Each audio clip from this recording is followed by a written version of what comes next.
All summer అంటే అందరికీ గుర్తుకొచ్చేది కొత్త కారం, మామిడికాయలు, అలానే కొత్త ఆవకాయ.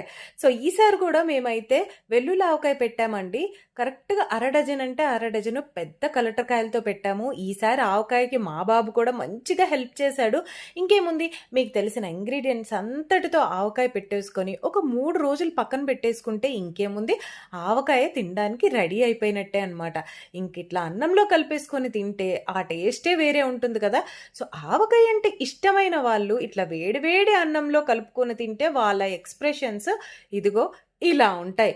కానీ నాలాగా ఆవకాయ అంటే ఇష్టం లేని వాళ్ళకి అవునండి. నాకు ఆవకాయ అంటే పెద్దగా ఇష్టం లేదు. అరే! ఇది కొత్త ఆవకాయే అంటే అవునా?